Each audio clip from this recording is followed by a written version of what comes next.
You guys already know comics is the source of our favorite characters in DC Comics, but of course, they gotta expand into different forms of media. That's why we have stuff like Justice League Unlimited, Young Justice, and live action, which is probably the biggest way to get people that are not even fans into the stuff. And when it comes to characters like Dr. Fate, he's an extremely powerful magician, sorcerer type character that doesn't appear in live action hardly ever. He appeared in the Black Adam movie, and I gotta say, his design was stellar. His outfit alone looks heavenly, but let's analyze how powerful he was, though, even though he lacks showing. Being a magical sorcerer type character, it's obvious he's an extremely versatile type of character, having all types of ways to attack you or defend himself. He has one movie appearance, but there's actually a couple comics that add more to the mythos as well to help add more hype to the live action movie, which is a relief because he needed more than just a movie for content. But let's dig in. This being known as Nelson seems to be one of the few people that's chosen. He can summon it when he feels like it. This isn't the first time I've talked about Dr. Fate on the channel, but yeah, it's similar to what I've already previously said in previous videos about how when you put the helmet on, you become fused with a godly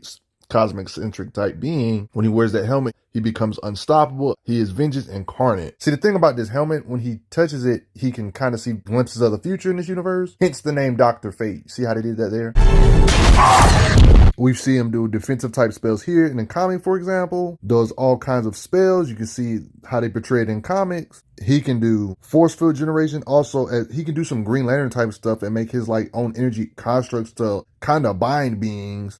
Like one could say handcuffs or chains. He can astral project, aka go in ghost and spirit mode, where he's at two different places at once. His spirit can exist apart from the body, astral projection type stuff. Magical sorcerers do this all the time. He can make multiple clones of himself to overwhelm his opponents, like he did the Black Adam. They seem to be physical too, they're not just illusions. Physical strength stuff isn't what he specializes in since he's a sorcerer, but there is implications that he can cast spells to make his clones have super strength to be able to punch and affect Black Adam to some degree. That's kind of proven because Black Adam's a physical powerhouse.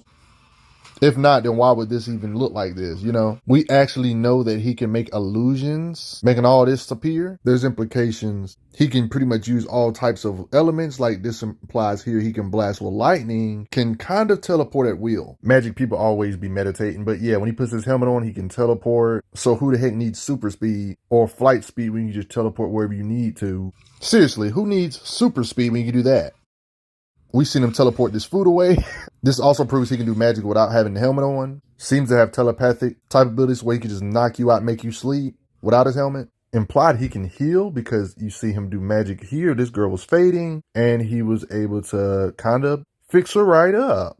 Dr. Fate. Think of Dr. Fate as a cannon. His muscles themselves aren't crazy, but his blast power kind of makes his muscles irrelevant. We know this movie version of him in the comic lore, it showed him blasting trees down, one could say. So as a minimum, we know his blast power can at least blast down several trees with his lightning projective, energy projective type of blast at least. Now, if we're talking about the strength of these constructs, this is where stuff gets kind of interesting. These feats like this may seem like nothing, but being able to restrain Black Adam as much weight as he can lift and can't just instantly break out of it, it was definitely briefly, but it was definitely some strain. Restraining this live action version of Black Adam is more impressive than you might think, considering how much we've seen in this version of him lift. With ease, he was able to lift this gigantic statue that weighed thousands of tons. This is easy for his strength too, might I add. So this can kind of give you a perspective on how heavy this must feel on Black Adam for him not to be able to break out easily. Like, I think it's fair to say he can definitely lock down a cruise ship from moving something that weighs hundreds of thousands of tons if he really wished to, you know what I mean? And that's still just scratching the surface if we're being honest. Especially, we didn't see much of his telekinesis. One could say he could possibly lift it up and such, but we know his constructs can hold down somebody that can lift over thousands of tons with ease. Okay, so here's the thing. We know the DCEU is getting rebooted, right? So we'll probably never see this fight happen, but there was writer intent to have these two comparable to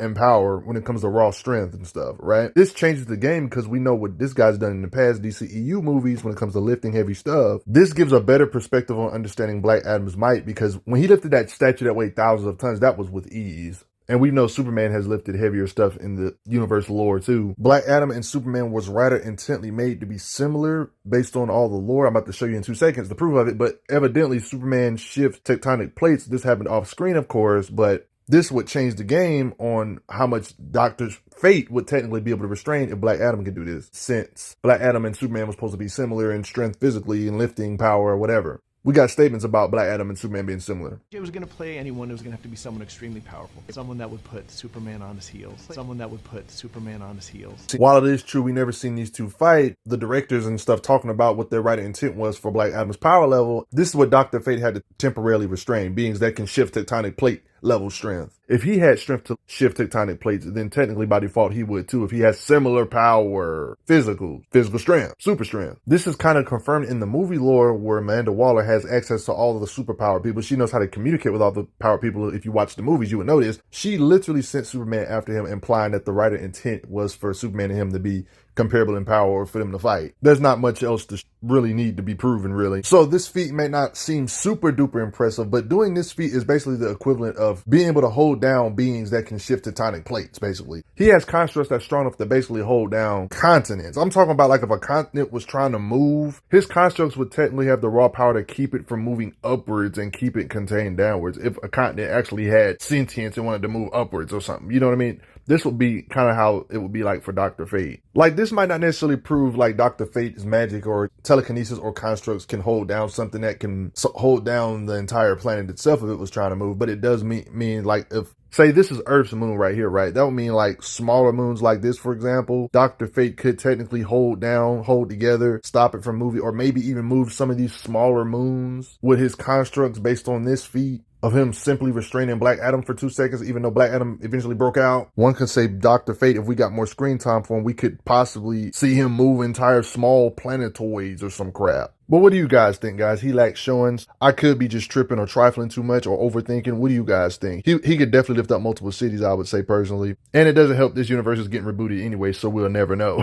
But I mean, this is the Black Adam movie director. We can get some more writer intent on where they wanted Dr. Fate's power level to. Apparently, this article had like actual interviews from the director of Black Adam or whatever. Take it as you will. This director, which you can search on Google, apparently stated the director implied that he could have beat Sabek, the main villain of the movie, by himself if his power wasn't split up to stop Hawkman from dying, basically. And apparently, Dr. Fate could have beat the main villain of the movie without lifting a finger if he was in his prime, implying that this was not a prime Dr. Fate in this movie. But yeah, take this as you will. We won't ever see the continuation of Dr. Fate in this universe, sadly. It's funny how analyzing scenes like this and making him strain like this put a whole new ballpark of level of power for Dr. Fate. And this is not even his prime, but that's none of my business. But what do you guys think? Do you guys respect this version of Dr. Fate? I love this outfit. It was cold. But before I get going, everybody, I got to say quick thanks to the donators. It helps out a lot. Respect Dr. Fate of the DCEU. I'm glad you are enjoying your time on the channel. Make sure you check out the playlist on the channel to see other How Strong videos. If you like what this channel is offering, make sure you hit that subscribe button, and I will see you guys later.